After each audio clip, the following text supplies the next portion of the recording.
Do you get to keep the security deposit if they have this on the lease and the tenant fails to give you a 30-day written notice after they've moved out at the end of their lease?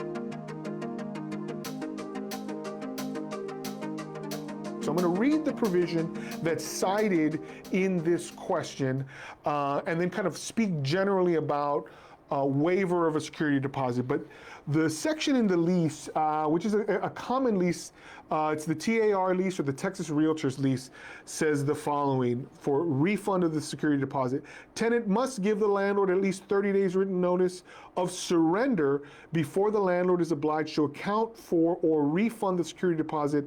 Any refund of the security deposit will be made payable to all tenants named in the lease. So this idea that 30 days notice is required is mentioned here in the security deposit section. It's also mentioned in the automatic renewal. So this is accounting for that tenant who simply picks up and leaves in the middle of the night. You definitely have cause for a tenant who doesn't give notice of at least 30 days, but possibly more. Remember that the fact that they leave, if there's still time left on the lease term, you can accelerate that full amount owed, and if that amount exceeds the amount of deposit, conceivably keep the remainder of the deposit without any need to notify the tenant after they have vacated. But there's a couple of rules at play here. Number one, a landlord is always subject to the obligation to mitigate their damages, which means if a tenant leaves you high and dry, you still have the obligation to find a replacement tenant as quickly as you can. You have a duty to mitigate your damages. So let's run through a couple of scenarios. Let's say a tenant left in the middle of a 12-month lease, 3 months in, didn't give you any notice, just up and left. And it takes you 2 weeks to find a replacement tenant. Well, let's think about your damages. If the replacement tenant comes in 2 weeks later, pays the deposit, pays the first month's rent, and then pays the amount of the same amount of rent as the prior tenant or more, you have mitigated your damages. And your damage calculation is cut off to those 2 weeks. So it can't be said that you can accelerate the remaining balance of your old tenant all the way through the end of their old lease because you have mitigated your damages. So you would be constricted to the 2 weeks of actual lost rent.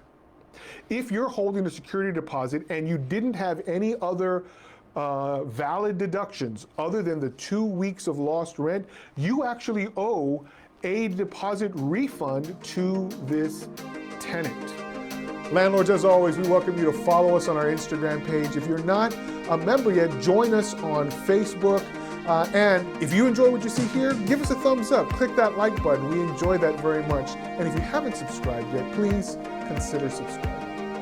So make sure, and that's not usually the case, I'll be frank with you, it's not usually the case that you otherwise do not have any other valid deductions. One big deduction might be the fee that you pay to a third party to assist you in reletting the premises.